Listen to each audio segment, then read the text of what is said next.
The Galactic Council had seen 1,000 species bow before the Zirif Empire.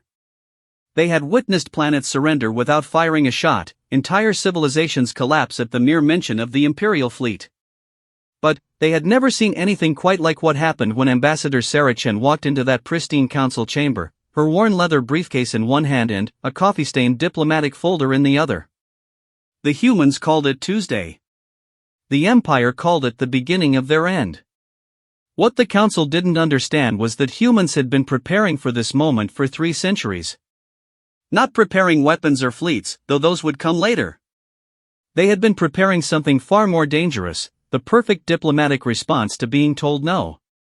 The Zirif had dismissed Earth's diplomats before they could even speak. They would spend the next 72 hours learning why that was the worst mistake in galactic history. Ambassador Sarah Chen adjusted her glasses and checked her watch for the 3rd time in 5 minutes. The Galactic Council chamber stretched before her like a cathedral of chrome and crystal, its vaulted ceiling disappearing into artificial twilight. Representatives from 47 species sat in their designated sections, their biosignatures creating a rainbow of atmospheric bubbles and environmental controls. The Zirif Empire delegation occupied the central platform, their obsidian armor gleaming under the council's ceremonial lighting. High Commander Vexthal stood at the podium, his 4 arms gesturing in the ritualistic patterns that preceded every major galactic announcement. The translator implants in Sarah's ears converted his clicking speech into perfectly articulated English. The Zirif Empire recognizes no authority in this sector save our own. The primitive species from the 3rd planet of Sol system has no standing in galactic affairs. Sarah's assistant, a young man named Marcus, shifted nervously beside her. His tablet displayed the carefully prepared diplomatic response Earth's finest minds had crafted over 6 months. 300 pages of legal precedent, cultural exchange proposals, and trade agreements. All useless now. The Ulterian representative, resembling a cross between a mantis and a tree, clicked his approval. The wisdom of the Empire guides us all. These humans have barely achieved faster than light travel. Their inclusion would be premature. Murmurs of agreement rippled through the chamber.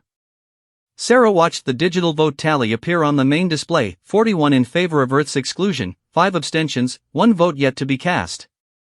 The Zirif had called for the vote before Earth's delegation could even present their case. The human delegation may observe, Vexthal announced, his tone suggesting he was being magnanimous. But they will not speak. They will not vote. They will learn their place. That's when Sarah Chen did something that would be studied in diplomatic academies for the next 3 centuries. She stood up. The chamber fell silent. Even the atmospheric processors seemed to hold their breath. Sarah walked down the aisle between the species delegations, her low-heeled shoes clicking against the polished floor. She stopped directly in front of the Zirif platform and looked up at Vexthal. "Thank you for that clarification, High Commander," she said, her voice carrying clearly through the chamber's acoustics. "It makes what I'm about to do much easier." She opened her briefcase and pulled out a single sheet of paper. Old-fashioned paper, the kind humans still used for their most important documents. "This is a formal diplomatic notice," Sarah announced, holding the paper up for all to see. As of this moment, Earth is withdrawing from all trade agreements, all shipping lane permissions, and all resource extraction contracts with every species in this chamber. The silence stretched like a held note. The Noxian trade representative, a blob-like creature in a mobility tank, quivered with what Sarah's cultural briefings had told her was confusion. "Trade agreements? What trade agreements?" "Oh," Sarah smiled, and there was something in that expression that made Marcus take an involuntary step backward. "You don't know." She reached into her briefcase again and pulled out a thick folder. The coffee stain on its cover was from her morning meeting with Earth's Economic Council. "Earth has been conducting independent trade for the past 18 months, Sarah continued. "We've been quite busy while you've been deciding whether we're worthy of your attention. Marcus, would you mind displaying the current galactic shipping manifests?" Marcus's fingers flew over his tablet. The main chamber display flickered to life, showing a 3-dimensional map of local space. Trade routes appeared as glowing lines between star systems. 37% of them passed through Sol system. The Ulterian representative's compound eyes focused on the display with mechanical precision. This is impossible. We would have detected unauthorized shipping lanes. Authorized by whom? Sarah asked. You just finished explaining that Earth has no standing in galactic affairs. That means we're not bound by galactic shipping regulations, doesn't it? Vexthal's forearms moved in what Sarah recognized as the Zerif equivalent of aggressive posturing. You dare to establish unauthorized trade routes? There's nothing unauthorized about it, Sarah replied calmly. Since Earth isn't recognized as a galactic power, we're essentially an independent contractor. And independent contractors don't need permission to offer competitive shipping rates. The display updated, showing cargo manifests. The numbers were staggering. Earth's merchant fleet had been moving 60 million tons of cargo per month for the past year and a half. Raw materials from mining colonies. Manufactured goods from industrial worlds. Agricultural products from farming planets. All of it flowing through Sol system because human ships offered faster delivery times and lower rates than the established galactic cartels. This violates 17 trade protocols, sputtered the Vegan Confederacy's spokesperson, a crystalline being whose light patterns flickered in distress. Protocols we're not party to, Sarah pointed out. Since we have no galactic standing. She pulled another document from her folder. This is a list of current contracts. Our merchant marine has agreements with 63 independent colonies, 14 mining consortiums, and 28 agricultural cooperatives. All perfectly legal under local system laws. The chamber erupted. Representatives began chattering in dozens of languages, their translation systems struggling to keep up with the overlapping conversations. Sarah waited for the chaos to settle, then continued. Of course, we understand your position. Earth simply isn't ready for galactic membership. We're too primitive. Too young. Too inexperienced. Her smile never wavered. So we'll just continue handling local system trade while you experienced powers focus on the important matters. The Zerif High Commander's armor plates shifted in what Sarah's briefings identified as barely contained rage. You think you can threaten the Empire with commercial maneuvering? Threaten? Oh no, High Commander. We're withdrawing. Sarah folded the diplomatic notice and tucked it back into her briefcase. Earth hereby terminates all trade relationships with Zerif Empire Holdings, effective immediately. Marcus's tablet chimed softly. Ambassador, the cargo manifests are updating in real time. Thank you, Marcus. Sarah nodded to the display. As you can see, we're already redirecting shipping. The 14 Zerif mining colonies that depend on Earth-based transport services will need to find alternative arrangements. The display showed cargo routes shifting like living things, flowing away from Zerif space. Other routes brightened as Earth ships took on new contracts. A new voice cut through the growing tumult. You're bluffing. The speaker was Coordinator Thesic of the Miran Assembly, her six-legged form rising from her delegation's atmospheric bubble. Humans lack the infrastructure for large-scale galactic commerce. Sarah reached into her folder one more time. This document was different, newer, with official seals still gleaming. Signed this morning, she announced. Mutual defense and trade agreements with the Centauri Collective, the Rigel Syndicate, and the Free Worlds Alliance. The silence that followed was deafening.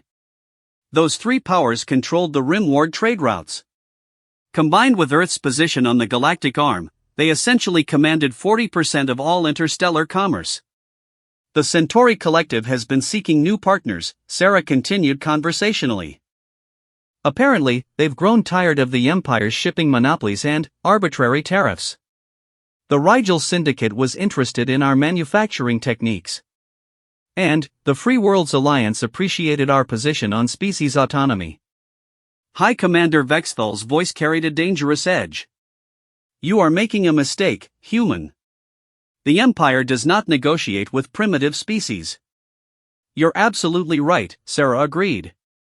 You don't negotiate with primitive species. That's why we've been negotiating with your competitors instead. She closed her briefcase with a soft click.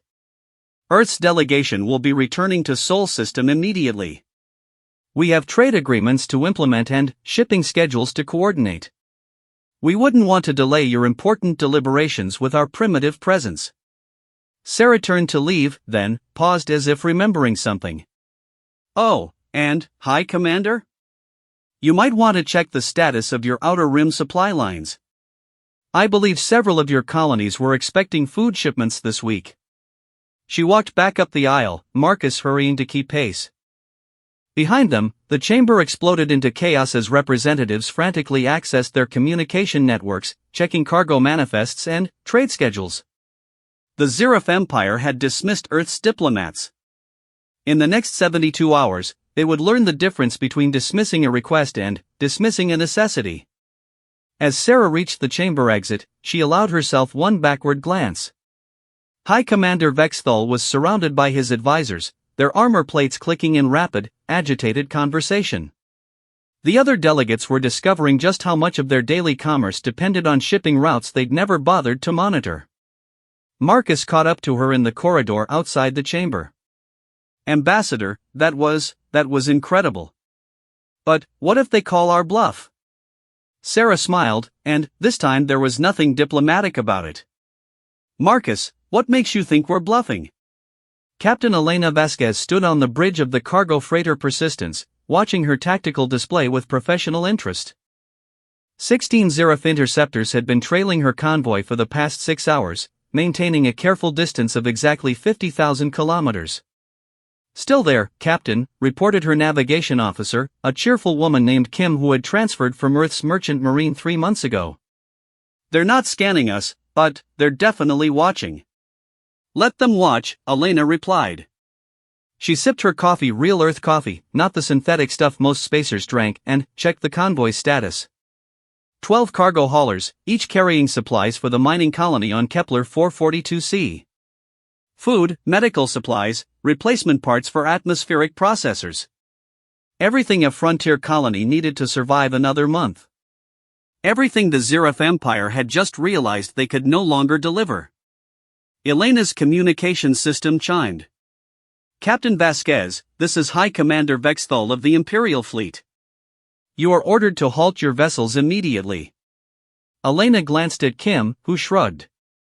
The entire bridge crew had been briefed on possible Imperial interference. Earth's diplomatic corps might have left the Galactic Council, but Earth's merchant captains were still doing business. This is Captain Vasquez of the merchant vessel Persistence, Elena replied, keeping her voice professionally neutral. We're carrying humanitarian supplies to Kepler 442c under legal commercial contract. Is there a problem with our flight plan? You are violating Imperial shipping restrictions, Vexthal's voice crackled with authority. These trade routes are under Imperial jurisdiction. I'm sorry, High Commander, but I'm not seeing any Imperial jurisdiction here. Elena pulled up her navigation charts on the main display. According to our star charts, we're in unclaimed space. The Kepler 442 system declared independence from Imperial oversight 14 months ago. There was a pause. Elena could imagine Vexthal consulting with his advisors, probably discovering that Earth's merchant captains had been doing their homework. The Empire does not recognize colonial independence declarations, Vexthal finally replied. That's nice, Elena said. Earth does. So does the Free Worlds Alliance, the Rigel Syndicate, and the Centauri Collective. Funny thing about independence, it doesn't require your permission. The tactical display showed the Zerif ships moving closer. Still outside weapons range, but the intent was clear. Elena opened a second communication channel, this one broadcasting on the general merchant frequency. All ships, this is Convoy Leader. Imperial vessels are attempting to interfere with legal commerce. Please ensure your emergency transponders are active. Within seconds, the local space filled with response signals. 47 merchant vessels of various species, all monitoring the situation. The Zerif might want to throw their weight around, but they'd be doing it in front of witnesses. High Commander, Elena continued on the original channel, I'm seeing 47 civilian vessels monitoring our conversation. Are you really planning to attack a humanitarian supply convoy in front of this many witnesses? Another pause, longer this time. Captain Vasquez, Vexthal's voice had lost some of its commanding edge. You will surrender your cargo manifests for Imperial inspection. I'm afraid that's not possible, Elena replied. Our cargo manifests contain proprietary trade information protected by Earth commercial law. However, I'd be happy to provide a general description of our humanitarian supplies. She nodded to Kim, who began broadcasting their cargo list on the open channel. Food supplements for 1,700 colonists. Medical supplies for the colony's hospital. Replacement atmosphere processors to keep the settlement's air breathable. The kind of supplies that, if delayed, would result in people dying. Elena's communication system lit up with incoming messages. The merchant vessels monitoring the situation were relaying news of the convoy's cargo throughout local space. Within an hour, every independent colony in 3 systems would know that the Zirif Empire was threatening to block humanitarian aid.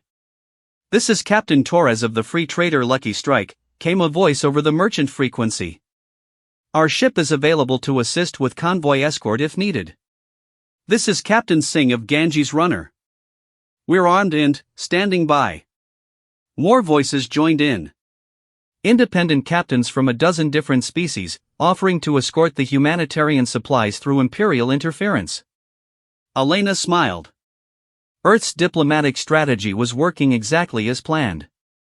Hi Commander, she said, switching back to the Imperial frequency, it appears we have some additional escort volunteers. Are you still planning to interfere with humanitarian operations? The Zirif ships held their position for another 10 minutes. Then, without warning, they turned and jumped to hyperspace. Elena's bridge crew erupted in cheers. Kim was already updating their navigation logs with the successful delivery route. Captain, called her communications officer, we're receiving a transmission from Earth Diplomatic Service. It's Ambassador Chen. Elena transferred the call to her private channel. Sarah Chen's face appeared on her personal screen, looking tired but satisfied. Captain Vasquez, excellent work.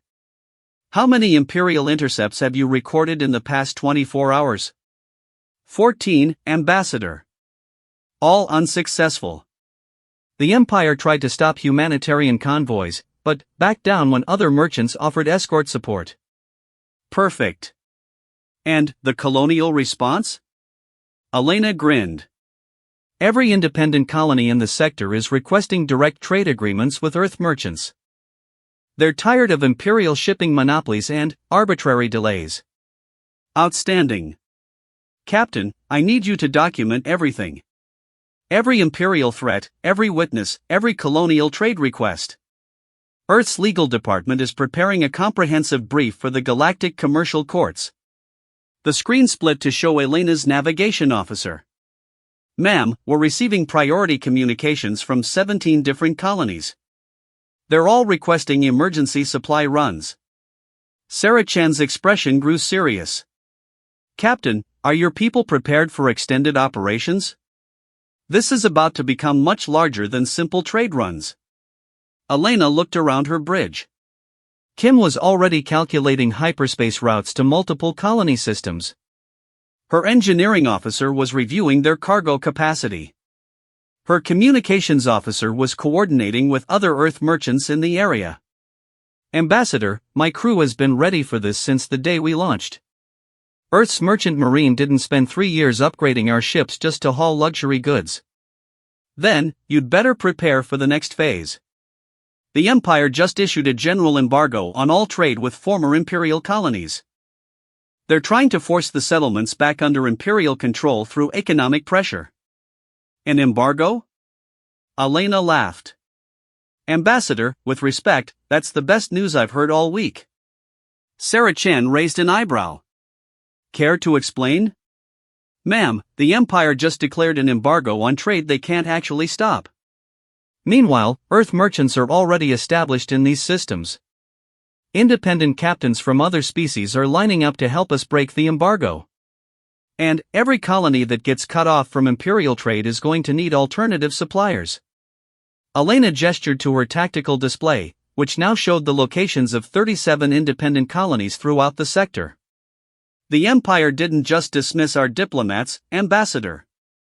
They handed us a monopoly on humanitarian trade and made themselves look like the bad guys while doing it. The communication ended, but Elena remained on the bridge, watching her crew coordinate with other merchant vessels. In the past 24 hours, Earth's merchant marine had transformed from independent traders into the backbone of an entire sector's economy. The Zirif Empire controlled the military. They controlled the major shipping lanes. They controlled the established trade cartels. But Earth controlled something more important, the willingness to deliver medical supplies to dying colonists while Imperial forces tried to stop them. Elena's navigation officer approached with a datapad. Captain, we've received requests for emergency supply runs to 43 different colonies. Food, medicine, and industrial supplies. The Empire's embargo is forcing them to find alternative suppliers. How many Earth merchants are available for extended deployment? 317 vessels, ma'am. Plus volunteers from the Free Worlds Alliance, the Rigel Syndicate, and about 60 independent traders. Elena smiled. 3 centuries ago, human merchants had broken European trade monopolies by finding new routes to Asia. Now they were about to do the same thing on a galactic scale. Signal the fleet, she ordered.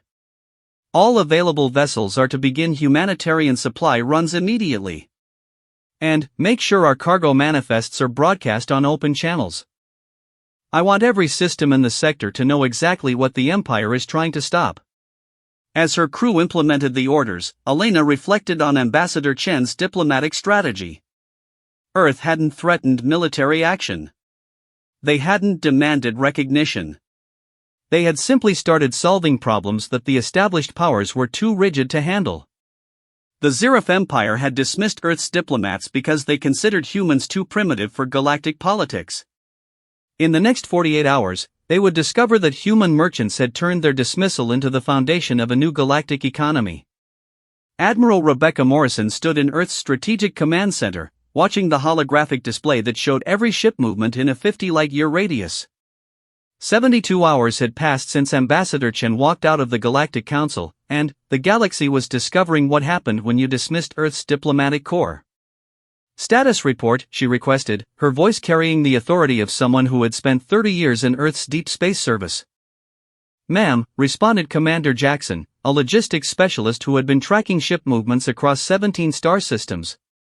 319 Earth merchant vessels are currently operating in independent colony space. We've completed 237 successful supply runs in the past 3 days. 0 Imperial intercepts in the last 18 hours. Morrison nodded. The Zirif had stopped trying to interfere with Earth's humanitarian convoys after the first dozen attempts resulted in embarrassing publicity. Colonial response? 41 former Imperial colonies have formally requested trade agreements with Earth. The Kepler Confederation has offered to host an independent trade summit next month. And we're receiving military assistance requests. That last part made Morrison pause. Military assistance? Commander Jackson pulled up a new section of the display. The Empire has begun deploying naval patrols to enforce their embargo. 3 colonies have requested Earth military escort for their supply convoys. Morrison studied the tactical situation. The Zirif Empire had approximately 800 combat vessels in the local sector. Earth's official military presence consisted of 37 patrol cruisers and 12 heavy escort ships. On paper, it wasn't much of a contest. Morrison smiled. Earth had never planned to win a direct military confrontation. Commander, please connect me to Ambassador Chen. Sarah Chen's image appeared on the communication screen, broadcast from her temporary offices on Proxima Station. She looked like she hadn't slept in 3 days, but her eyes were sharp with the satisfaction of a diplomat whose strategy was working perfectly. Admiral Morrison, I trust you've been monitoring the situation? Every detail, Ambassador. The Empire is requesting formal negotiations. Sarah laughed, a sound completely devoid of diplomatic politeness. Formal negotiations? How interesting. Wasn't it High Commander Vexthal who explained that the Empire doesn't negotiate with primitive species? His exact words, according to our records. However, the situation has developed some complications for Imperial policy. Morrison gestured to Commander Jackson, who updated the holographic display. New data streams appeared, showing economic indicators across Zerif space. "Admiral, please share this with the ambassador," Jackson said. Imperial shipping revenues have decreased by 37% in 72 hours. 14 Imperial colonies are reporting supply shortages. 6 mining operations have suspended production due to lack of transport services.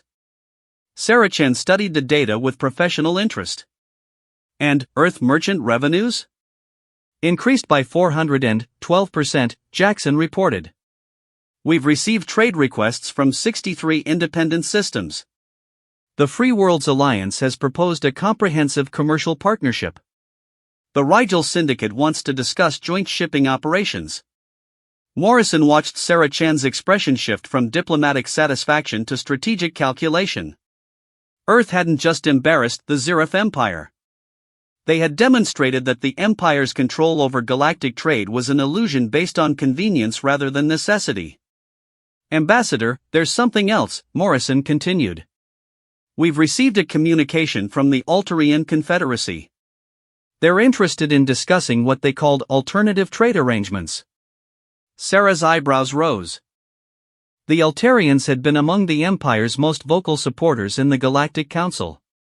"They want to meet secretly," Morrison added. "Apparently, the Empire's embargo has disrupted some of their own commercial operations." The communication screen flickered as additional data came through. Morrison could see Sarah processing the implications in real time. "Admiral, how many Imperial allies have contacted us in the past 24 hours? 7. The Vegan Confederacy, the Altarian Confederacy, the Miran Assembly, and 4 minor powers. All requesting private discussions about trade relationships that don't involve Imperial oversight." Sarah Chen was quiet for a long moment, staring at data streams that represented the collapse of an economic empire built on assumptions rather than actual control. "Admiral, what's our current military readiness status?" "All Earth vessels are on routine patrol status. We have 37 merchant escorts providing humanitarian convoy security. No hostile actions, no weapon deployments, no military provocations." "Perfect. The Empire can't claim we're threatening them militarily when our biggest guns are escorting medical supplies to frontier hospitals." Morrison's communication system chimed with an incoming priority signal. "Ambassador, we're receiving a transmission from the Galactic Council. High Commander Vexthal is requesting immediate diplomatic consultation." "How immediate?" "He's offering to meet with Earth representatives within 6 hours." Sarah Chen's smile could have powered a small space station. How generous of the High Commander to offer consultation. "Please inform him that Earth's diplomatic schedule is quite busy at the moment. We have trade negotiations with 47 independent systems, humanitarian supply coordination with 63 colonies, and commercial partnership discussions with 3 major galactic powers." Morrison grinned. "Should I suggest he make an appointment?" "Admiral, please inform the High Commander that Earth's diplomatic corps would be delighted to discuss mutual cooperation. However, such discussions would need to recognize Earth's established commercial relationships and our standing as an independent galactic power." "The same standing they denied us 3 days ago?" "Exactly the same standing." Amazing how perspectives change when your economy starts collapsing. Morrison ended the communication and turned back to Commander Jackson's tactical display. The situation had evolved beyond anything Earth's strategic planners had anticipated. They had prepared to establish trade relationships with independent colonies. Instead, they had accidentally demonstrated the fundamental weakness of Imperial economic control. "Commander, what's our projection for Imperial response?" Jackson highlighted several star systems where Imperial naval forces were concentrated. "They have 3 options, Admiral. They can escalate militarily, which would make them look like aggressors attacking humanitarian missions. They can maintain the embargo, which is costing them more than it's costing us. Or they can negotiate. And if they choose military escalation? Ma'am, they'd be attacking civilian supply convoys in front of witnesses from 60 different species. Every independent colony in the galaxy would see it as proof that the Empire uses military force to control trade. Our diplomatic victory would become their permanent political disaster. Morrison nodded. Earth's strategy had been elegantly simple: make it impossible for the Empire to use force without destroying their own legitimacy. Her communications system activated again. This time the caller was Captain Elena Vasquez, broadcasting from her convoy near the Rigel system. Admiral Morrison, we've just received an interesting development. Imperial forces have withdrawn from the Outer Rim entirely. No more intercepts, no more harassment. They've abandoned military enforcement of the embargo. Any explanation? Ma'am, according to our intelligence contacts, Imperial colonies are refusing to comply with the embargo. They need the supplies we're delivering. The Empire can't enforce an embargo that their own people are actively breaking. Morrison studied the tactical display one more time. In 72 hours, Earth had transformed from a dismissed diplomatic annoyance into the center of an entirely new galactic trade network. Independent colonies were choosing Earth merchants over Imperial suppliers. Former allies were secretly requesting trade meetings. The Empire's economic control was crumbling faster than their military could respond. Captain Vasquez, maintain current operations. Continue humanitarian deliveries and document everything. Earth's legal department is preparing comprehensive evidence of Imperial interference with civilian commerce. Understood, Admiral. Oh, and, ma'am? The colony administrators are asking when Earth plans to open formal diplomatic missions in their systems. Morrison laughed. Tell them we're working on it, Captain. We're working on it. As the communication ended, Morrison reflected on the elegant simplicity of Ambassador Chen's strategy. Earth hadn't defeated the Zirif Empire through military superiority or technological advancement. They had simply demonstrated that economic control based on intimidation rather than value was ultimately unsustainable. The Empire had dismissed Earth's diplomats because they assumed humans were too primitive to understand galactic politics. They were about to discover that humans understood something more important than politics, logistics. And, in a galaxy that depended on trade for survival, controlling the supply chains meant controlling everything else. Commander Jackson approached with a final data report. Admiral, we're receiving formal diplomatic recognition requests from 37 independent systems. They want to establish Earth embassies and trade missions. Morrison smiled. 3 days ago, Earth had been denied recognition by the Galactic Council. Now they were being asked to establish diplomatic missions across half the galaxy. Commander, please contact Ambassador Chen. Tell her that Earth's diplomatic corps is about to become much busier than they anticipated. As Earth's ships continued their humanitarian missions throughout independent space, the Zirif Empire faced a simple choice: adapt to the new reality of galactic trade, or watch their economic empire collapse one supply convoy at a time. High Commander Vexthal had dismissed Earth's diplomats. History would record it as the moment the Empire dismissed their own future.